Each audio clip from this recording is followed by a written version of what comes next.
Hi, everybody. We're back at it again over another small business segment. I recently came across a article online, and it said, I know there's a lot of friction going on in society here, where the rich are getting everything, and so on and so forth.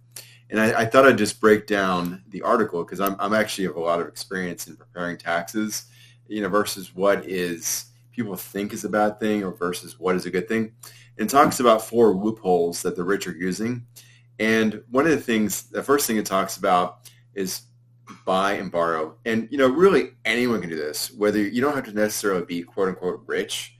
If you buy a house, you buy and then, the equity grows or you pay down the debt and you can borrow against it. So things like home equities or do a cash out refinance and you go out and you buy something else. Hopefully you buy something smart and it appreciates on you. But if you do borrow against it, hopefully it goes up in value versus buying something silly. Like I said, anyone can do that. So take advantage of that. That's just getting going to your mortgage company and saying, hey, I want to borrow against it. The second point that I brought up is an opportunity zone. This is a little bit tougher. You can buy either a house or a business within a certain segment. It's called an opportunity zone, and you can go online, Google opportunity zone within Texas or wherever you're located at, and you get basically a house or a business within the area. These are typically just to give you a 10-second tutorial. These are typically depressed areas of the United States where they may need some help economically speaking. And really, it kind of sort of anyone can do that. It's not like ideal, but if you're a really good investor, you could always take advantage of that. It basically just defers capital gains, and you can reinvest your income on the properties in this location. If the investment lasts at least 10 years, there's no capital gains on the asset. Like I said, not as easy as the first, but still doable. The next one is a 1031 exchange. Now, a lot of people heard about that. People think, oh, only the rich can do that. Well, you can do it as well.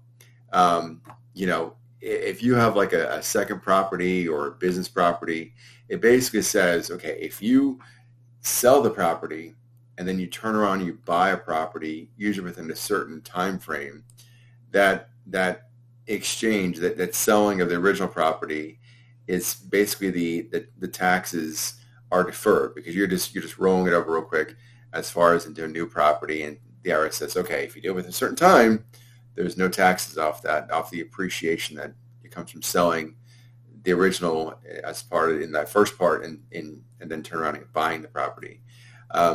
You can do it. You gotta obviously have a second property or investment property, business property, anything besides your original primary residence.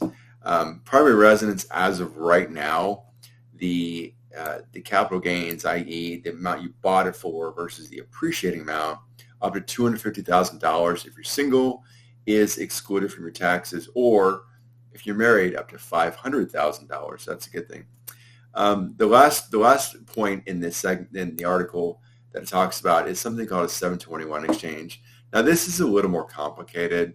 Not a lot of people can, because this really is for rich people, because like a small person working at the daily grind most likely doesn't know about this. Just to kind of give you the update on that, 721 exchange, it's with the IRS. It's when a real estate investor can transfer property into a real estate investment trust in exchange for shares. I don't know a lot of people that do that, but you can if you have a special situation or circumstance. I guess you can take advantage of that. It's a little bit different than a 1031 exchange because it's basically going from property to property. This is going from property to a real estate investment trust. They call it a REIT. That the REIT is usually big organizations that invest in real estate. But I guess you could if you knew have a special circumstance. Anyways, a little bit about me. I am a bookkeeper, payroll, and taxes for small to medium-sized businesses.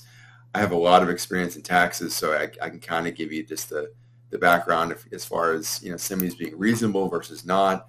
The business is run by myself and my wife. We have over 15 years of experience. We run our own company, Metro Bookkeeping, www.metroacc.com. Until next time.